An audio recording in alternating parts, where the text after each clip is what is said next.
With your material takeoff complete, it's now time to move on to creating your framing layout. In BC Estimator, the way this is done is an image is captured of the digitizer window and placed on a framing layout. Over here in the Project tab and the Framing Layouts tab, there's a button called Capture New Framing Layout. Looks a little bit like a camera because we're going to capture the image of whatever is currently showing in the digitizer.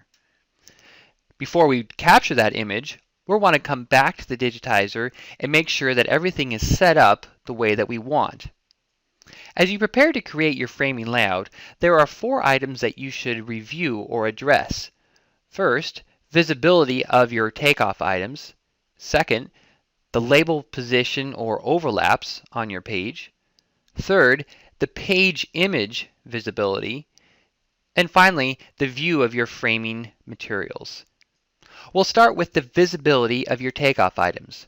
If there are items that you have drawn or taken off on this page that you don't want to show on your framing layout, such as these posts, you can come to the takeoff items list and turn the light bulb off for them.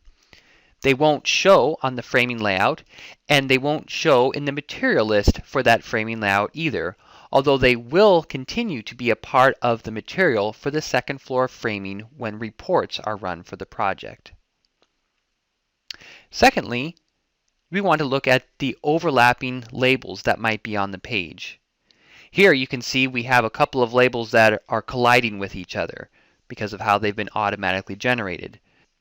To fix this, we can come up here in the toolbar to the Automatic Label Positioning button.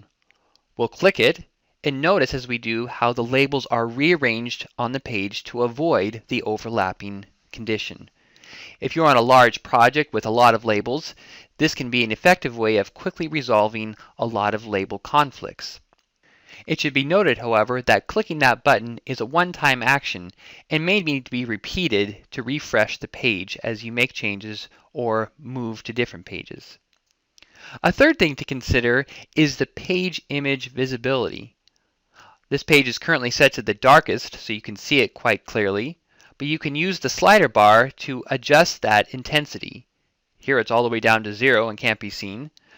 Setting it at about 25% brings a good balance of being able to see the image and the details that are required, but at the same time it not being overpowering to your framing layout. A final thing to consider is the view of the page. Remember that when you capture a framing layout, it displays whatever is currently in view in the digitizer. So this view would have a bunch of extra space around the material that's been drawn, and it's best to be zoomed in close and tight around that material. To do this easily, click the zoom box. Click one corner of the box and box closely around the area of your framing materials, and it brings you into a close zoom. This brings us close to the view we want, but since this project is more square in shape, we can also resize the view of the digitizer to make the crop even closer.